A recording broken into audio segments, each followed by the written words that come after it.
Ni maaf ganggu. Ya, dosak je. Allah, okey.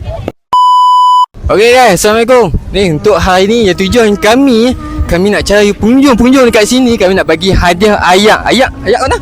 Ayak Kak Kong. Ayak Kak Kong. Kopi. Dan juga ni sampur raya. Semua bezanya kami nak suruh follow account sahaja. So, jumpa orang Dah jumpa orang lagi. Aku jumpa dah tu. Oh, jumpa dah. Jom.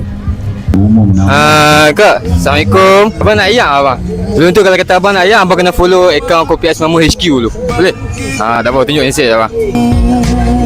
Kopi Ais Mamu HQ. Okey, tunjuk kat kamera tu. Okey abang, ni abang. Sebelum tu bang, ada lagi satu. Abang kena follow Abang Mamu dulu. Ni dia. Boleh kat profile. Okey, tunjuk depan kamera. Ni abang. Untuk abang. Abang pilih abang nak mana tu. Semua tak sama ni. Semua tak sama. Semua random. Okey, abang pilih je. Okey. Tengok tu. Kita buat pula tunjuk dengan overall. Uish, RM30 abang. Okey bang. Sana. Selamat raya. Assalamualaikum bang.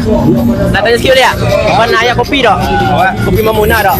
Kalau abang nak, abang kena follow TikTok Kopi Mamu SQ. Okey, abang follow atas ni. Tunjuk kita. Okey. Ayak. Ada satu lagi bang. Kalau abang follow Abang Mamu, abang dapat duit ayak. Abang kena tulis. Yang ni atas ni. Okey, abang tunjuk kita. Okey, abang pilih bang dua. Okey, buka tunjuk kamera. Okey, abang dapat 20. Okey. Ya nah. Abang. Assalamualaikum. Ni bang ganggu. Kami nak bagi ayak. Tapi sebelum tu nak minta tolong abang follow Kopi Ais Mamu HQ. Yang tu je. HQ dah. Okey. Kopi Mamu ikat tepi.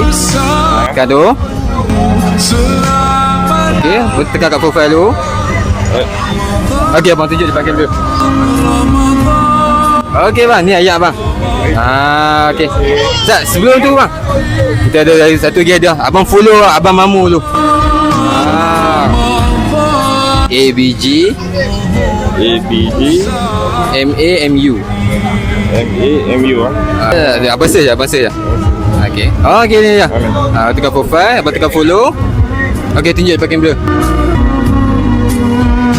Okey. Ni untuk abang. Saya buka tengok berapa abang dapat ni. Rezeki abang kat raya ni. Kau ketak ni. Tak apa. Oi, RM20 bang. Okey bang, terbaik bang rezeki abang kat raya ni. Ayuh, selamat raya. Terima kasih.